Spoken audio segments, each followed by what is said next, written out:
ज्ञान लेना चाहिए। जिस तरीके से ये पूरा मामला सामने आ रहा है, बहुत ये घटना बहुत ही लापरवाही पूर्ण है और ये डीआरएम ऑफिस का ही वो नज़ारा देख सकते हैं। यहाँ पर अपने अपने तरीके से कैबिन में बैठे हुए हैं, व्यवस्थागत जानकारी कोई नहीं देना चाहता है। यहाँ पर डीआरएम से बात करने की कोशिश हमने की, उसके अलावा भी अलग अधिकारियों से भी हमने बात करने की कोशिश की है, लेकिन किसी भी अधिकारी का जवाब नहीं आ रहा है। मामले में बचते फिर रहे हैं। हालांकि ये बचने का कारण क्या है? जिस तरीके से हादसा हुआ है, जवाबदेही बनती है, छत्तीसगढ़ रेलवे की जवाबदेही बनती है।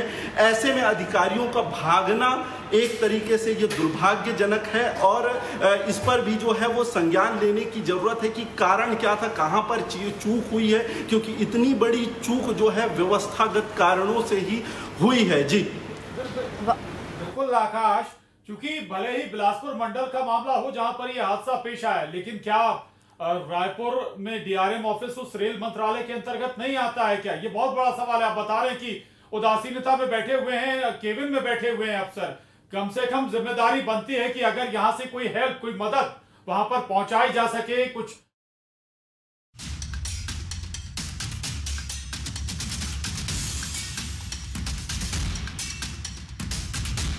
वाकई आकाश, देखिए इतनी बड़ी लापरवाही जब सामने आई है, अधिकारियों ने चुप्पी तो साध रखी है। और इससे पहले भी आपने देखा होगा कई ऐसे रेल हादसे हुए जब अधिकारियों से जवाब मांगा गया, उनसे पूछा गया तो वो बचते हुए नजर आए। क्योंकि अभी शुरुआत में कहना उनके लिए भी मुश्किल होगा। पहले ये हादसे के लिए रेस्क्यू ऑपरेशन जो चल रहा है, सारी चीजें अब सुलझ जाएं, उसके बाद जाकर के अधिकारी आएंगे कि आखिर किस तरह का बयान देना है और किस तरह से चीजें सामने रखनी है कि हो हल्ला ना हो। एक ये भी बड़ा कारण है आकाश। जी बिल्कुल, देखिए कारण बहुत सारे हैं, जांच होनी चाहिए इस पर और वहां पर लगातार रेस्क्यू ऑपरेशन चल रहा है। वहां पर टीम पहुंची हुई है, तकनीकी टीम पहुंची हुई है। लेकिन जब बात छत्तीसगढ़ की बात आती है तो रायपुर डिवीजन भी रेल मंत्रालय के अंतर्गत आता है। यहाँ की अधिकारियों की जवाबदेही भी वही है जो वहाँ के अधिकारियों की है, कोऑर्डिनेशन से काम चलता है। लेकिन जिस तरीके से वाकया सामने आ रहा है, यहाँ पर किसी भी तरीके से कोऑर्डिनेशन नजर नहीं आ रहा है। यहाँ पर सीधे तौर पर बोल दिया जा रहा है कि हमारी जवाबदेही नहीं है। ये सीधा किस ओर इशारा कर रहा है ये समझ सकते हैं और कहीं ना कहीं लापरवाही है। डिवीजन में बांटकर अगर हादसे को इस तरीके से देखा जाए, इस तरीके से मॉनिटरिंग अगर होती है तो ये बहुत दुर्भाग्यजनक है। और रेलवे डिवीजन का इस तरीके से कहना और अधिकारियों का जो है जवाबदेही से भागना, मना कर देना किसी भी तरीके से बयान देने से, आधिकारिक रूप से बोलने से, तो ये स्पष्ट रूप से इंगित करता है कि कितनी गंभीर लापरवाही बरती जा रही है। और लापरवाही को लीपापोती करने की बात जो लीपापोती हमेशा होती है। जब भी कोई हादसा होता है तब लीपापोती ही होती है, तब हो हल्ला कुछ समय के लिए होता है, फिर शांति हो जाती है, फिर थोड़ा टाइम इंतजार करते हैं, फिर एक और बड़ा हादसा होता है। शायद इन हादसों से सीख ली जाए समय पर, तो ऐसी तस्वीरें हमें बार बार देखने को ना मिले, बेकसूरों की जान इस तरह से ना जाए। आकाश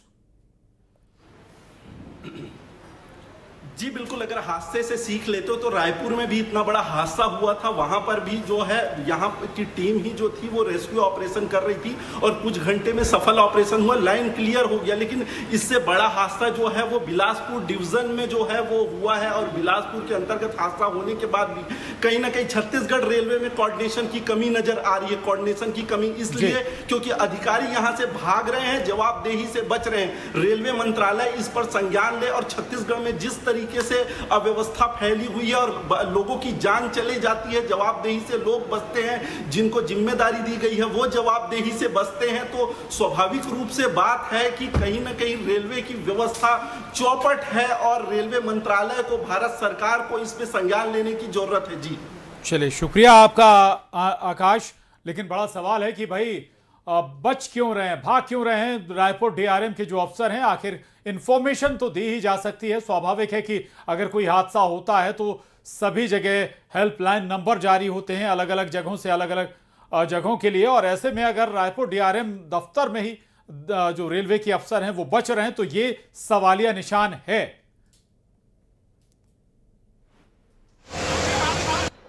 ये वो बोगी है, ये जो बोगी है, यहाँ पर ड्राइवर बैठा था, जो लोको पायलट है वो, और उसके बाद ये जो आपको खड़ी हुई कार दिखाई दे रही है वहां पर एक घटना हुई।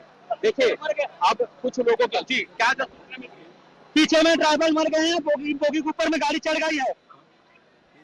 पीछे में ड्राइवर मर गए हैं, क्षतिग्रस्त हो गए हैं, कई लोग भी, और कुछ लोग जिंदे हैं। यही के हाँ, यही कहूँ मैं। क्या आप वहाँ गए थे घटना जब हुई थी तो? घटना के सूचना मिली तो हम लोग आए हैं, अंदर पर गए हैं, देखे कई लोग मरे हुए हैं और कई लोग जिंदा है, जिसको बचाने के लिए ट्रेन आए हैं और कोशिश कर रहे हैं कि 2-4 लोग बच जाए। हम लाल खदान के हैं, अपने देखते हुए हमारे सामने में हुआ है, तो इसको हम लोग बचाने के लिए तुरंत आए, तत्काल बचाने के लिए हम लोग आए थे, और अभी तक हम लोग मदद कर रहे हैं। ये स्थानीय लोग थे जो यहाँ पर मदद करने यहाँ पर पहुंचे थे। अब ये देखिए, ये पूरी टीम जो है यहाँ पर लाव लश्कर से पहुंची हुई है। ये देखिए पूरी टीम जो है, आप पूरे लाव लश्कर के भी व्यवस्था की बात करूं तो चूंकि ये बहुत महत्वपूर्ण और बिजी रूट माना जाता है, बिलासपुर हावड़ा रूट, और यहाँ पर सैकड़ों ऐसी गाड़ियां हैं जो दिन भर रन करती है। लिहाजा इस घटना के बाद से यातायात पूरी तरीके से ठप पड़ गया है। कई ट्रेनों को आउटरो में रोका गया है और कई ऐसे ट्रेन है जो लंबी दूरी के लिए रवाना होती है, उन आउटरो में रोककर वहां पर जो यात्री है उनकी अब परेशानी बढ़ गई है, क्योंकि थोड़े दूर में अगर आप लाल खदान के आगे थोड़ा सफर करते हैं तो वहां पर थोड़े जंगल वाला एरिया है, तो वहां पर खाने पीने की कोई चीजें नहीं है। लिहाजा कई ट्रेनों को, जो यात्री ट्रेनों को है, उनको आउटरो में रोक दिया गया है। अब इस घटना के बाद से चूंकि यहाँ पर स्थिति देख सकते हैं कि इस घटना ने सभी को हिलाकर तो रख दिया है, लेकिन स्थिति ये है कि मौके पर जो आला अधिकारी जो पहुंचे हुए, जो टीम पहुंचे हुए हैं, वो यहाँ पर पहुंचकर पूरे राहत कार्य को, बचाव दल है जो वो कार्य कर रहे हैं। ये देखिए, ये जीएम साहब है रेलवे के, ये भी मौके पर पहुंचे हुए हैं और राहत कार्य में लगे हुए हैं, उनकी मदद करते हुए नजर आ रहे हैं। सर एक बात सुनिए, आप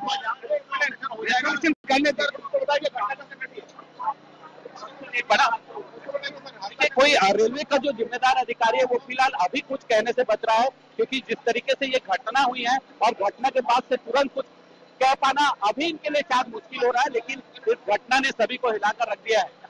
यहाँ पे आप हैं, यहाँ पे आपको चोट लग सकती है, कृपया यहाँ से आप चल रहे हैं। हाँ, मैं आपको सबकी नीचे आके बताऊंगा, वो आपको नीचे आके बताता हूँ। आप कृपया भाई, मैं आपको बता रहा हूँ, यहाँ पे आपको बहुत ज्यादा चोट हो सकती है। बिल्कुल बिल्कुल बिल्कुल, रेस्क्यू में किसी तरह की बाधा ना है, लिहाजा यही इस बात। बिल्कुल देखिए, रेस्क्यू कार्य, राहत कार्य प्रधान जी जारी है। मौके पर जीएम साहब खुद पहुंचे हुए हैं और लोगों को, और जो टीम उनकी पहुंची है वो लगातार रेस्क्यू कर रही है, ताकि जल्द से जल्द जो इसके भीतर जो फंसे लोग हैं उनको बाहर निकाला जा सके, और जो अगर कहीं गंभीर रूप से घायल है तो उनका रेस्क्यू कर तत्काल उनको उपचार दिया जा सके। जो पूरी घटना है ये हावड़ा रूट पर हुई है। चूंकि आप देखिए, अभी मैं इस गाड़ी पर चढ़ रहा हूँ जहां पर ये पूरी घटना हुई है, और इस पर आप देखिए, ये वो बोगी है, ये वो बोगी है जहां पर ये हादसा हुआ, और इसी बोगी पर जो है, जो मालवाहक गाड़ी है वो टकराई, और टकराने के बाद जो इसमें बैठे यात्री थे उस पर अफरा तफरी मच गई। ये दूसरे छोर पर मैं आपको दिखाना चाहूंगा तस्वीरें कि किस तरीके से यहाँ पर स्थिति निर्मित हुई है, और बचाव दल जो है वो मौके पर पहुंचे हुआ है। स्थानीय लोगों की मदद ली जा रही है, जो यहाँ पर यात्री थे उनकी मदद ली जा रही है। देखिए ये नजारा, देखिए ये नजारा आप देखिए कि किस तरीके से पूरी घटना यहाँ पर हुई थी। ये देखिए, ये केवल महिलाओं के लिए, माने जो एक बोगी है और सामने का जो इंजन का पोर्शन है वो पूरी तरीके से गाड़ी पर चढ़ा, और उसके बाद ये पूरी घटना हुई। अब यहाँ पर राहत कार्य, जो बचाव दल जो है रेलवे का, वो यहाँ पर पहुंचा हुआ है। कुछ लोग हैं यहाँ पर, अधिकारी भी मौके पर पहुंचे हुए हैं। सर आप यहाँ पर कब पहुंचे? यहाँ कितने बजे पहुंचे आप लोग? देखे घटना में देखे सर, कितने समय? अभी आधा घंटा पहले पहुंचे, 15 मिनट पहले पहुंचे हम लोग। कितने लोग हताहत हुए? अभी सामने में है 3-4 लोग दिख रहे हैं, अभी बस ज्यादा दिख रहे हैं अभी। बोगी में कितने लोग सवार रहे होंगे जब आप लोग यहाँ पर आए? तो आइडिया नहीं, हम लोग देखे, हम लोग प्रेजेंट टाइम में देखे नहीं, आप यहाँ पर मौके पर पहुंचे तो देखिए, ये जो लोग हैं ये स्थानीय लोग हैं और मदद करने यहाँ पर पहुंचे हुए हैं। आप एक एक नजारा आपको दिखाता हूँ कि किस तरीके से यहाँ राहत कार्य जो है वो शुरू हो चुका है। हादसा ये लाल खदान इलाका है, बिलासपुर रेलवे स्टेशन से करीब 2.5 से 3 किलोमीटर दूरी इसकी बताई जाती है, और ये ट्रेन कोरबा से आ रही थी बिलासपुर के लिए। मेमू ट्रेन, इंटरसिटी ट्रेन, जो कि 2 शहरों के बीच चलती है, और यही हादसे का शिकार हुई है। आमने सामने की ये टक्कर बताई जा रही है, मालगाड़ी बताई जा रही है खड़ी हुई थी। इसके बाद बेहद तेज रफ्तार में मेमू ट्रेन आती है और टकरा जाती है। पहली बोगी जिससे सबसे ज्यादा क्षति पहुंची है, नुकसान हुआ है और कैजुअलिटी भी बताया जा रहा है कि इसी बोगी में हुई हैं।